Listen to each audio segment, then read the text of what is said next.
The Book of Esther, King James Version. Chapter 4. When Mordecai perceived all that was done, Mordecai rent his clothes, and put on sackcloth with ashes, and went out into the midst of the city, and cried with a loud and bitter cry. And he came even before the king's gate, for none might enter into the king's gate clothed with sackcloth. And in every province whithersoever the king's commandment and his decree came, there was great mourning among the Jews, and fasting, and weeping, and wailing, and many lay in sackcloth and ashes. So Esther's maids and her chamberlains came and told it her. Then was the queen exceedingly grieved, and she sent raiment to clothe Mordecai, and to take away his sackcloth from him, but he received it not. Then Esther called for Hattash, one of the king's chamberlains, whom he had appointed to attend upon her, and gave him a commandment to Mordecai, to know what it was, and why it was. So Hattash went forth to Mordecai unto the street of the city, which was before the king's gate. And Mordecai told him of all that had happened unto him, and of the sum of money that Haman had promised to pay to the king's treasuries for the Jews, to destroy them.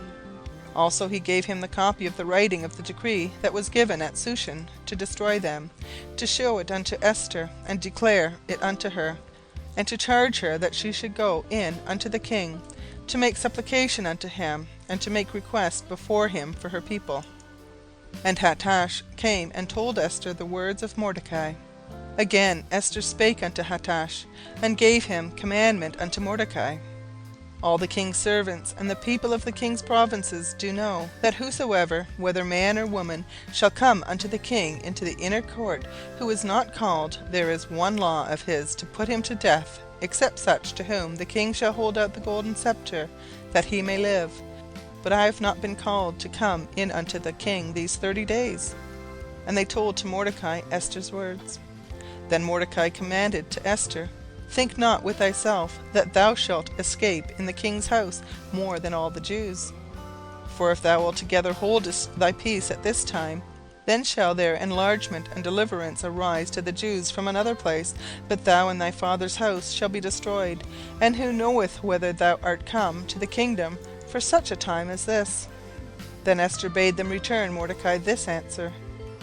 Gather together all the Jews that are present in Shushan, and fast ye for me, and neither eat nor drink 3 days, night or day. I also and my maidens will fast likewise, and so will I go in unto the king, which is not according to the law, and if I perish, I perish. So Mordecai went his way, and did according to all that Esther had commanded him. End of chapter 4. Chapter 5. Now it came to pass on the 3rd day that Esther put on her royal apparel, and stood in the inner court of the king's house, over against the king's house, and the king sat upon his royal throne in the royal house, over against the gate of the house. And it was so, when the king saw Esther the queen standing in the court, that she obtained favour in his sight, and the king held out to Esther the golden scepter that was in his hand. So Esther drew near and touched the top of the scepter. Then said the king unto her, What wilt thou, Queen Esther? And what is thy request? It shall be even given thee to half of the kingdom. And Esther answered, If it seem good unto the king, let the king and Haman come this day unto a banquet that I have prepared for him. Then the king said, Cause Haman to make haste, that he may do as Esther hath said. So the king and Haman came to the banquet that Esther had prepared.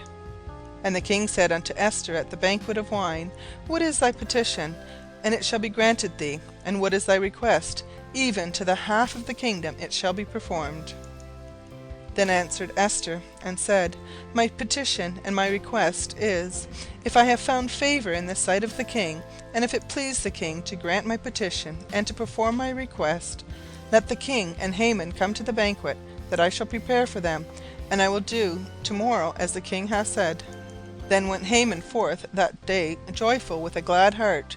But when Haman saw Mordecai in the king's gate, that he stood not up nor moved for him, he was full of indignation against Mordecai. Nevertheless Haman refrained himself, and when he came home, he sent and called for his friends, and Zeresh his wife. And Haman told them of the glory of his riches, and the multitude of his children, and all the things wherein the king had promoted him, and how he had advanced him above the princes and servants of the king. Haman said moreover, Yea, Esther the queen did let no man come in with the king unto the banquet that she had prepared but myself, and tomorrow I am invited unto her also with the king. Yet all this availeth me nothing, so long as I see Mordecai the Jew sitting at the king's gate. Then said Zeresh his wife and all his friends unto him, Let a gallows be made of 50 cubits high, and tomorrow speak thou unto the king, that Mordecai may be hanged thereon. Then go thou merrily with the king unto the banquet. And the thing pleased Haman, and he caused the gallows to be made. End of chapter 5.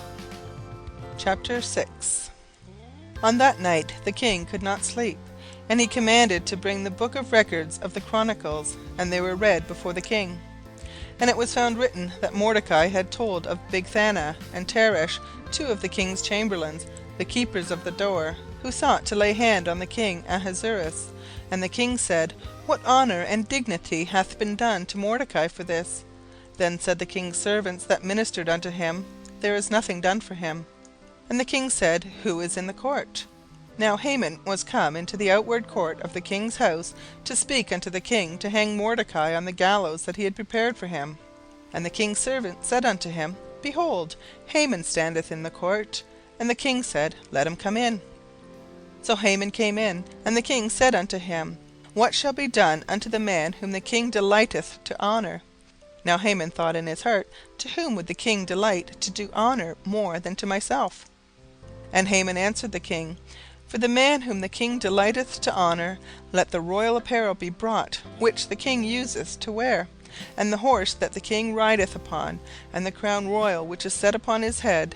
And let this apparel and horse be delivered to the hand of one of the king's most noble princes, that they may array the man withal whom the king delighteth to honour, and bring him on horseback throughout the street of the city, and proclaim before him, Thus shall it be done to the man whom the king delighteth to honour.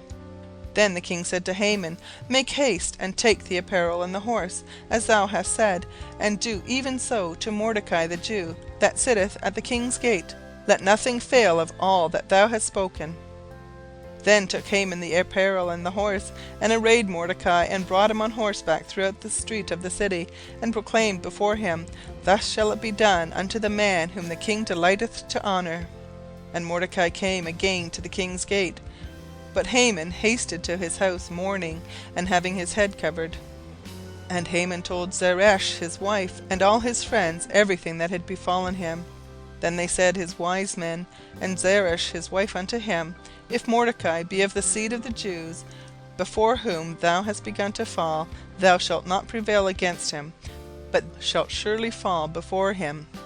And while they were yet talking with him, came the king's chamberlains, and hasted to bring Haman unto the banquet that Esther had prepared. End of chapter 6.